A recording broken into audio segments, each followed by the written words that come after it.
Is this the worst tank in human history? Better question. Are they mathematically eliminated yet? We're not doing this. Oh, we're not. They are. No, they are making the playoffs. Let's go. It starts with an A and ends with anxiety. Off the charts levels of passion. That's just a nightmare.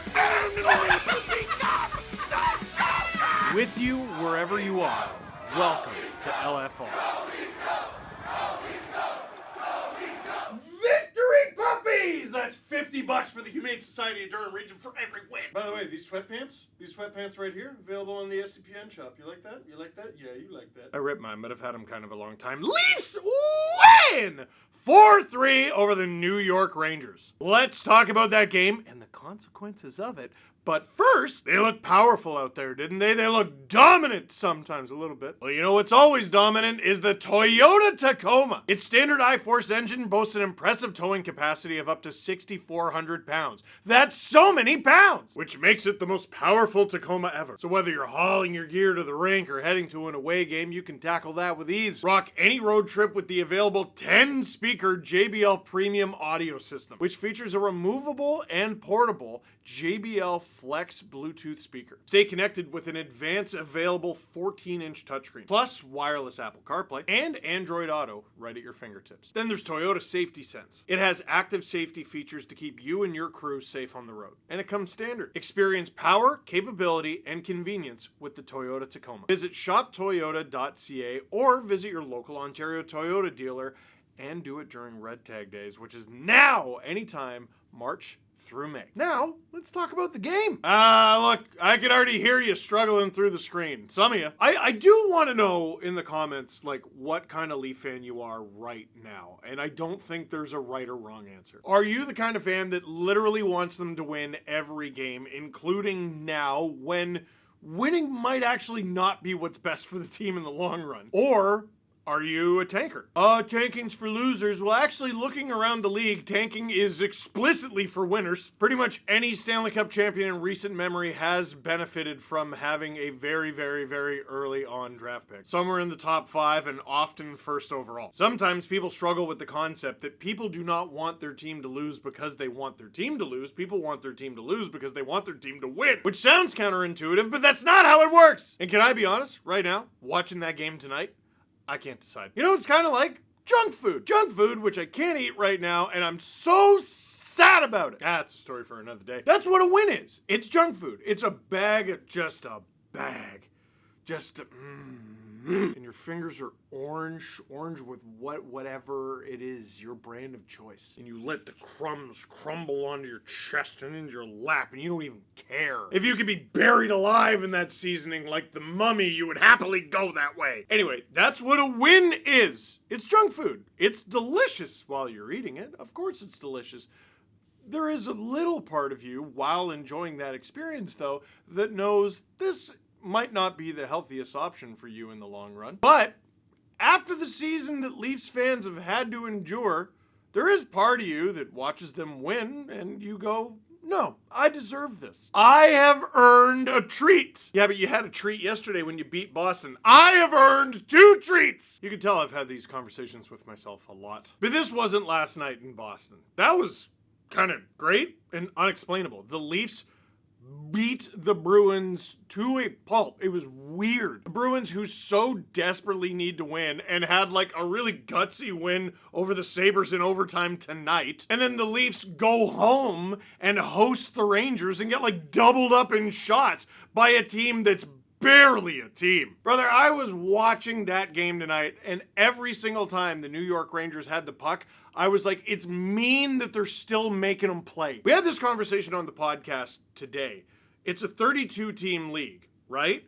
But everything is so bunched up and scrunched up and close together. How many elite teams are there in the NHL? I didn't say good. I didn't say very good. I said elite. The answer is 5 maximum. If you go over 5, you're wrong. So then the conversation was, how many teams suck? Like, I don't mean they're bad. I don't mean they're having an off season. I mean suck. Like, they're awful. As much as I rag on them, I don't even put the Leafs in that category. There are nights where they suck. There are weeks where they suck. And one time there was even a month where they suck. But we know they have that gear. We know it's in there. It's not in there often. It's not in there often enough to be in the playoffs, and that's why they're not in them. But they don't all the way suck. By my count, 2 teams in the NHL. 2 truly suck. There's the Vancouver Canucks, and the Canucks are like, we know. They suck, and there are parts in place where they might not suck in the near future, but they suck. Dude, the Rangers suck. There was a graphic on screen during this game that Igor Shesterkin had the best 5-on-5 save percentage in the league. That team is 31st. What do you mean? How have the Rangers won any games this season with any other goalie? Wait, let me check real quick. Oh, they haven't. Shesterkin is a miraculous 22-16-6, which is 22-22. Poor Jonathan Quick is 5-16-2. Spencer Martin's 1-3. Dylan Garand came in and gave them a .946 save percentage in his NHL debut and lost. And the Leafs let that team waltz into their building and outshoot them 43-18. Now, I will say this, just visually, not really. Yes, on paper, but no, not really. Joseph Woll did have to make a few pretty sharp saves, but the Rangers did not dominate that game. Not by my eye. If by domination you mean playing ring around the rosy around the perimeter and firing muffins from wherever you can. And, worth mentioning, the Rangers were down early. Good things to help you win games don't always show up on the score sheet. Here's Bo Grew, who did not get an assist on this play, creating the turnover that starts the whole thing. Dakota Joshua bangs away. Matthias Michelli finds it. Igor Shesterkin is like, I'm a very good goalie. And the Rangers are like, we're going to bump into you because we don't know what we're doing. And Jake McCabe takes advantage of that and buries it. Shesterkin's sitting down on his bum with his hands in the air going, what was that? And what that was your teammates being members of the New York Rangers in 2026. I'm so sorry. 1-0, hooray. Second goal a few minutes later on in the first period, Max Domi makes a nice little cut to the middle and then sends a pass to Nick Robertson. I don't think Igor Shesterkin is expecting a shot here, because this is borderline disrespectful to even fire at Igor Shesterkin. It's Igor Shesterkin, and this angle stinks.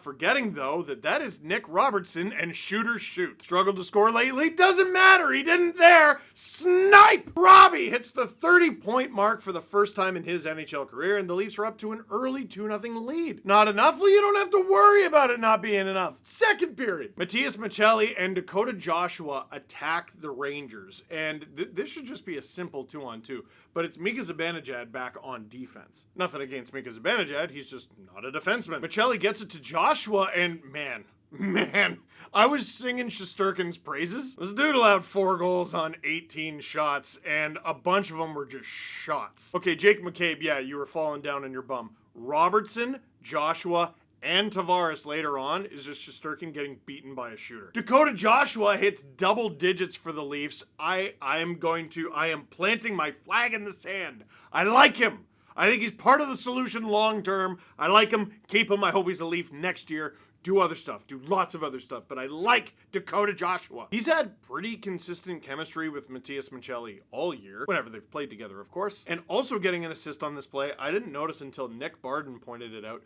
Joseph Woll, his first assist of the season and in his career. Matt Sundin, do you hear the footsteps? So that is the Leafs getting a 3-0 lead, and then score effects take over in such a disgusting way. Score effects are natural. They happen across sports. When the team that is leading has the lead, naturally, they will start playing more defense, which actually invites the opponent to have more offense, and the opponent is also going to cheat for offense, which creates a perfect storm for a comeback, and neither team really realizes it. So sometimes we yell at our favorite team, why didn't they just keep their foot on the gas? And the answer is because, well, basically no one does that. It's human nature or what, I don't know. The Leafs, somehow, for the second straight night, not even game, night, take 3 consecutive penalties in the second period. And on the second one, instead of scoring a shorthanded goal like they did against Boston, the Rangers make him pay. On the power play, JT Miller finds Alexis Lafreniere, who gives the Leafs the old JVR special with the little spin and snipe in front. God, I miss him. Rangers are on the board. Okay, don't like that. And then on the next power play, which is Oliver Ekman-Larsson going off for slashing against Will Cooley, it's Mika Zibanejad who scores, and now just like that, the Leafs are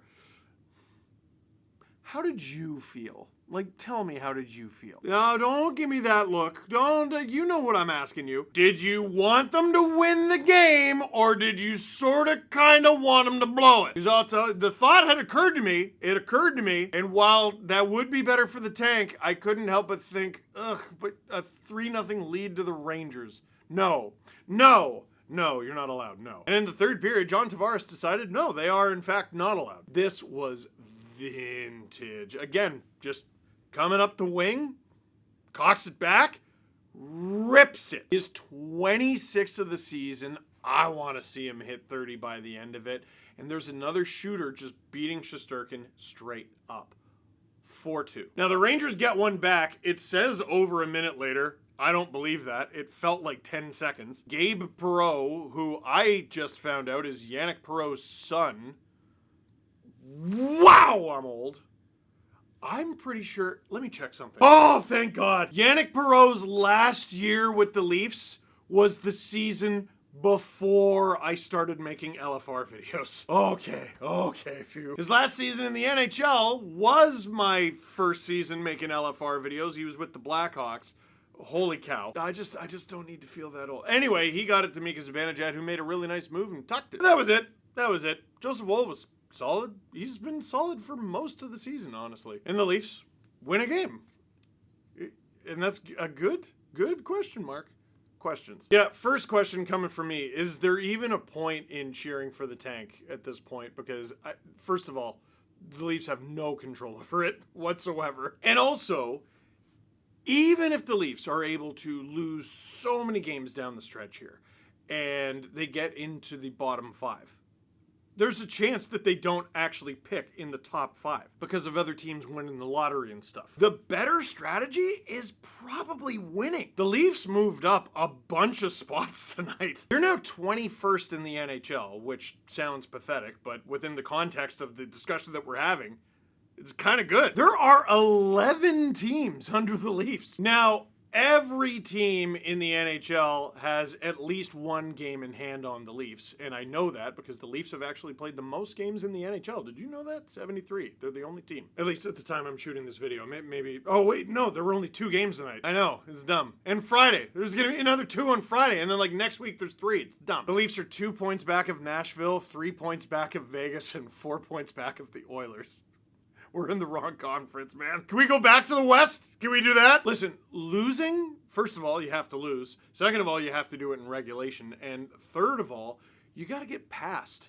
Not just get past, you got to get past by bad hockey teams. The situation that might actually help the Leafs the most is to win. Yes, you will be surrendering your first round pick to the Boston Bruins, but you have a chance to make sure this thing isn't even in the top 10. And you could still win a lottery just like the Islanders did last year, and then you're picking first or something. But here's what I'm saying. The best course of action for the rest of the season is win. What do you think? Let me know down below. See, this is the kind of question you got to ask down the stretch. I like this. Is Troy Stecher worth keeping? Yes, and I'll tell you why.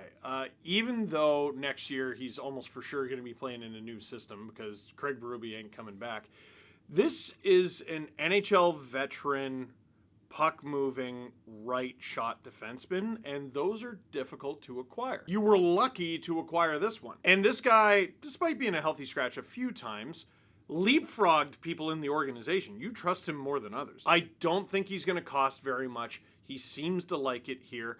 If he doesn't play every day, that's okay. I absolutely think they should keep Troy Stecher. And from Rangers fan Ryan Mead, losing felt like winning. Not a question, just wanted you to know. Yeah. I was going to say the Rangers could win and they're safe, but they're actually not. Blackhawks and Flames both have a game in hand, but the Rangers are only 2 points behind both of them. I'm going to remind everyone the Rangers are second last in the NHL. They're 15 points up on the Canucks. Oh my God. Maybe I'm wrong. Maybe there's only one team that sucks. But yeah, you're going through it, buddy. Yeah.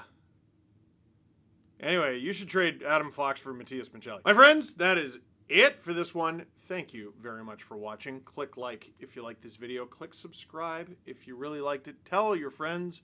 Losing is winning. Winning is losing. But I think winning is winning. And that's a hot take. What?